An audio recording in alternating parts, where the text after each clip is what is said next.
pizza, beer, wine, and ube. Oribello's is a new Filipino-inspired sports bar where heritage meets flavor. It's owned by a dad and his two sons. Daryl and DJ Oribello are here to tell us more about it. We've left one son off camera, but we are including him. Gentlemen, good morning. Good morning, and thanks for having us. Yeah, thank you so much for having us. Of course. All right, Dad, we're going to start with you. This isn't your first rodeo. You know how to run a successful food business, but I'd like to hear about Oribello's and what made you want to start it. You know, I wanted to do something with my sons, and they've always wanted to do something that was an homage to their grandfather, who married a really resilient Mexican woman. So he fought in the war, Filipino, married a resilient Mexican woman, and that's become kind of the mashup of who we are, right? And so we have inspirations from Mexico and Philippines and China. I'm half Chinese, half Filipino. So that's kind of what we've become, and Oribello's is our last name. I think kind of the melting pot of America is sort of reflected here in Oribello's because none of these cultures that you mentioned I think of as big pizza cultures. But we've thrown some American food in there as well. I think what's important to recognize is that the Filipino culture and Filipino food, it's not the most popular food out there. And so what we're doing is we're giving a really easy vessel for you to recognize and be able to take that in, right? Cool. So like just putting it on top of a pizza, people will be like, I know what pizza is, but I don't know that one flavor that I get that's a Filipino-inspired flavor. We make our sausage in-house, and it's called the longanisa, and that's a Filipino sausage. Wow. Yeah, and so everything that we do has a little inspiration from a lot of different places. That's really cool, and I will say these pizzas, first of all, I know you guys can't smell it at home, and I'm sorry because they smell incredible, but they also look absolutely glossy and delicious. So DJ, I'm coming to you to talk to you a little bit more about the food and drink that y'all do offer. Yeah, so we offer basically a wide variety, like my dad said, of pizza, ube wine, and beer. Ube is a purple sweet potato. And so it's really sweet and creamy, and so we add it to our drinks and our desserts.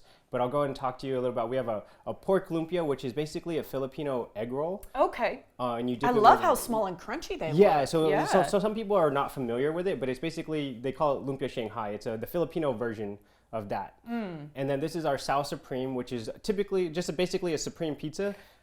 But this is my choice. But we add Filipino longanisa sausage, which is a sweet garlicky sausage. Yum. So it's going to be a little bit different than the typical fennel sausage that you have, but we really like it, and it's an homage to our grandfather because we called it Sal for Salvador. Oh, that's sweet. Okay, the other pizza you've got over here? So this one is something super special that Chef and I came up together with. It's called a birria pizza. Birria is, we use creamy Alfredo sauce, and we actually make an adobo stew in-house. And then it comes with a consomme here that you can dip it in there. Dipping pizza, not in ranch?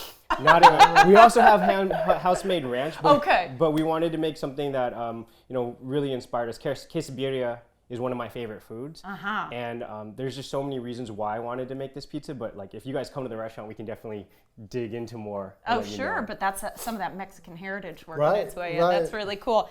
These wings look so appropriately sauced. It's mouth-watering. Talk to me about your wing selection. Yeah, so my dad's worked in a few different wing restaurants, and so we had to just do something classic, but we also have a soy ginger wing, a lemon pepper wing, and a Chinese five-spice wing. And then we may be having a sinigang wing and an adobo wing, which are like Filipino flavors, so we're like really excited to have those. Yeah, it sounds like you guys are really doing some cutting edge stuff. And then of course, as you mentioned, the ube, it's one of my very favorite flavors, especially in a dessert. And it has that gorgeous, gorgeous purple flavor. So what drink am I looking at here? So that's our ube colada. It has lime and rum in it, and obviously we make our in-house a little ube milk is what we call it, with evaporated milk and condensed milk. I know that tastes extra super sweet. Yeah, and we actually we do spike it pretty hard, so you're actually only limited to 2 of them. Oh, okay, a painkiller style drink. Okay, I like it. And then this is the ube tres leches cake, which you guys have become known for. Yeah, this is probably one of the things that we're like really known for right now, but it's a typical tres leches cake, but we added ube condensed milk, and then we add ube powder and ube halaya, which is ube jam. Halaya. Halaya. Okay. Yeah, and then, I'm learning terms as we go. Yeah. It sounds amazing. We're in our last minute here, so I want to make sure we talk about some events y'all have coming up. Big game is this weekend. You're going to have a singing competition. We have a national anthem singing competition. It's a hard song. Well, we're not. So you get 20 seconds wherever you want to start in the song. Okay. And then you have judges, cash prizes, and a lot of fun this weekend. We start at 4 o'clock. You register, and you have until 4 o'clock to register. And it's just going to be a great time. Lots of specials throughout the day. Absolutely. Sports Bar is the place to be, having a great time watching some football. And then I just wanted to make sure we mention your happy hour and any other upcoming events. Purple Happy Hour happens every day, Monday through Friday from 4 to 6. And it's basically half off of a lot of our items that we want to show to the world. I love that you said purple, because obviously people can see that there is some purple, gorgeous food to be had at Oribello's. Okay, gentlemen, congratulations on the new spot. Yeah, thank you so much for having us. Of course. Learn more about what Oribello's offers by stopping by in person every day of the week except for Mondays, or by going online at oribellos.com.